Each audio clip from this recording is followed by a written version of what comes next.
Sports on Air. So that the game is better in the league than it was when you were You always come here to teach, and the Filipino fans, you see all of them here, love you for that.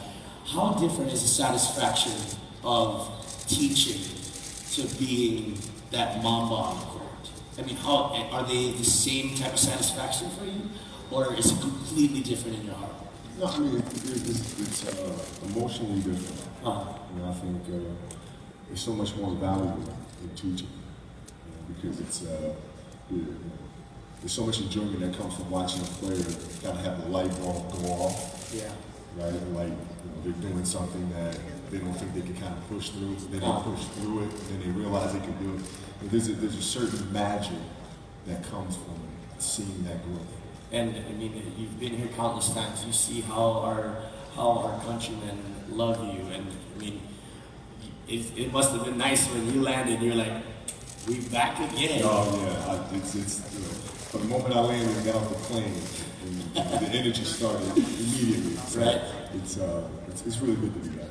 All right. Now you were talking about innovation with the shoes. I mean, I know that you have been behind every single design. If you had, I mean, I asked a lot of people, if you had to pick one, which was the one that was closest to your heart? That's tough to say. My standard answer is always the next one. The next one. So that means there's going to be a next one. No question. It's always fun to come up with different ways to try to enhance the product, to try to help, which when I was playing, help my game be better, help perform at the elite level. And we're excited about continuing to do the same thing for the next generation of athletes. So we'll continue to do it.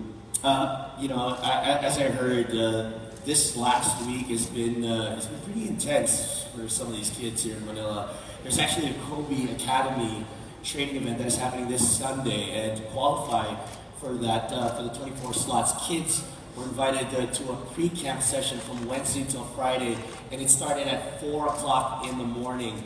And this is inspired by those early mornings that I see you wake up and you do that. What drives you to reach that level? Well, I mean, it was getting up at 4 in the morning was really just kind of thing for me because to get up and start training at 11 or 12, something like that. You train really hard, you have to give your body a certain downtime. Mm-hmm. If you start later, you'll have fewer training sessions during the day. If you start at 4 a.m., you can recover, and then you can train again, you can recover, you can train again. So you have more time in a day to train. What other qualities do you see kids nowadays that they should have to be able to reach that type of Mamba mentality that you have, and that search for excellence that you have? Well, I mean, I think it first starts with imagination. Right? You have to first be able to imagine what's possible. And you have to conceive it first, right? And then once you have that imagination, then it just becomes, okay, how do I get there? How do I make it come true? And you'll have ups and downs. You'll have moments where you don't think you can do it, but you just hold true to what your truth is. Right? You just figure out different ways to problem solve and continue to go, continue to progress, and the next thing you know, you'll be there. But it takes a long time. If you don't mind me asking, when you were a kid, what were you imagining? Well, I was imagining being one of the greatest basketball players I've ever played. And that was always my dream. I dreamed about playing for the Los Angeles Lakers because they were my favorite team. And at the end of the last game, I went home and I had to pinch myself. I can't believe this is actually happening. And I just had 20 years playing for my favorite organization and in a beautiful city. I just couldn't. It's amazing. Speaking of that last game, do you honestly think that it could have been written any better than that?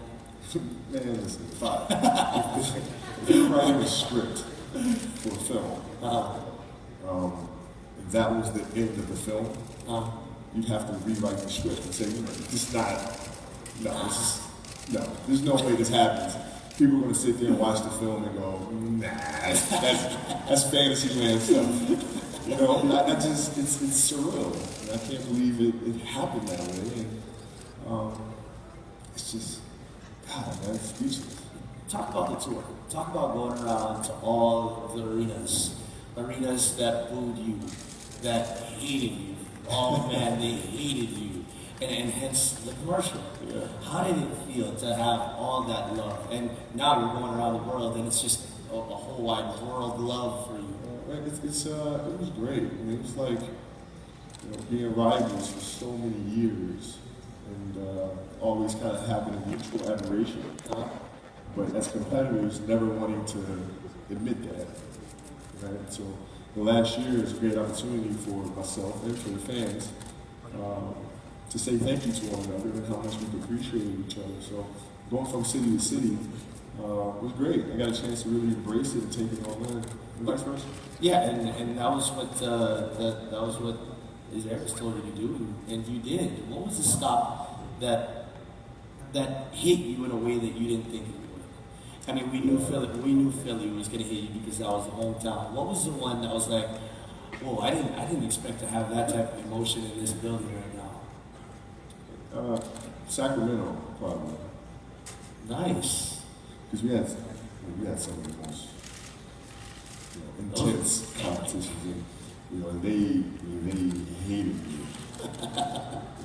They went so far as poisoning my cheesecake. So wait, I think we need to stop that story. Someone poisoned your cheesecake? Yeah, it's an infamous story in Sacramento and Los Angeles during the playoffs. I don't know if it was the cheeseburger or the cheesecake, but once I ate it, I was doubled over and sick for like 2 days during the playoffs. So that's how much they hated me. And when you came back that last time? When I came back, we got a great standing ovation. And, some of the old players were there, from Patience Stojakovic and Vladimir Levi's, now part of the management of the organization. But to get that kind of ovation in Sacramento, for me to be able to return the favor to them, was very, very surprising. All right. Now, as we move forward, what else can we expect from Kobe Bryant now? Well, I mean, of course, we just spoke on the Mamba line and some of the things that we want to continue to do. We want to really continue to innovate and come up with fantastic products, come up with various ways to challenge athletes to be better and inspire them to be better and give them the tools to be the best version of themselves. So we'll continue to push. You got a message that you had to say to our Filipino fans? Well, I mean, it's I guess I touched on it earlier. It's always about imagination first, and then there's a constant curiosity, and figuring out why things happen. How can I be better at this? How can I be better at that? Why did this occur this way? Why did this move work? Why did this move work? And when you're constantly asking that question, you're constantly learning. When you're constantly learning, you're constantly getting better. So. All right. So, ladies and gentlemen, how about a big round of applause for Mr. Kobe Bryant? Thank you. Thank you for watching. Click the subscribe button and ring the bell to be notified with our latest videos.